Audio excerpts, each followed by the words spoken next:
Hi, everyone. My name is Franchino Porciuncula. I'm a research assistant professor at Sargent. It's great to be here.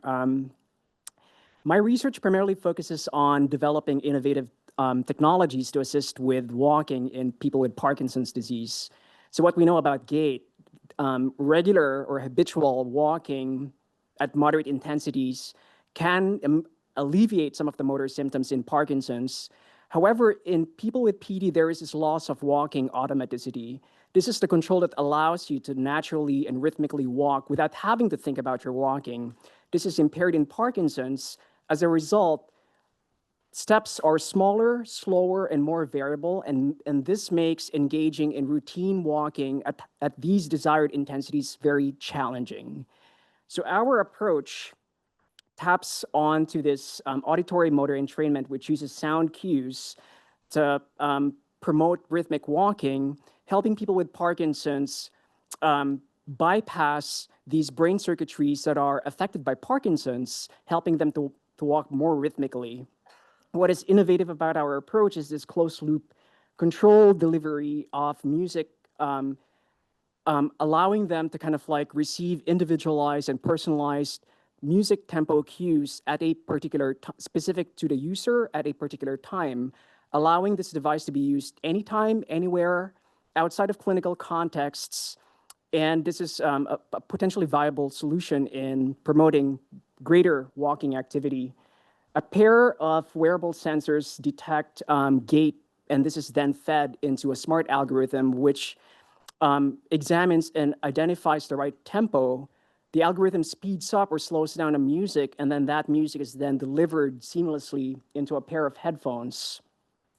We examined the effectiveness of this approach in increasing real-world walking activity in people with PD in this clinical randomized controlled trial of 44 people with PD. Participants were randomized to either the AMP-PD group, this is the community-based, 6-week community-based walking intervention with the device, or to a dose-matched active control intervention of brisk walking without the device. So we track their moderate intensity walking. These are daily minutes of walking spent at 100 steps per minute or greater. So what we found was that there was a significant boost in moderate intensity walking during the intervention and after the intervention. And these changes are clinically meaningful. However, when we took away the device, at follow-up, we saw a return to baseline, which is suggestive of a need for continued use of this system to drive this walking behavior. We saw similar responses with daily step counts in favor of the AMP-PD group. We also looked at gait quality based on stride time variability, which is an index of gait automaticity and walking disability. We found significant reductions or improvements in gait variability after the intervention and similar patterns at follow-up. Conversely, the active control groups demonstrated a slight worsening, suggesting a specificity of training kind of an effect. And this is just showing that majority of the AMP-PD participants demonstrated meaningful gains in contrast to modest changes in the active control group.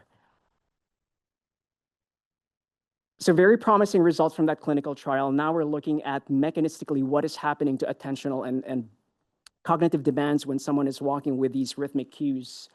So we're using mobile brain imaging through FNIRS, looking at the effects of cues on prefrontal cortical activation as an index for cognition and attentional demands of walking.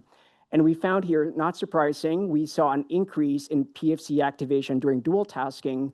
But what is fascinating is that we saw a reduction in PFC activity during cued walking at usual pace and at a slightly faster pace, which corresponded to gait benefits.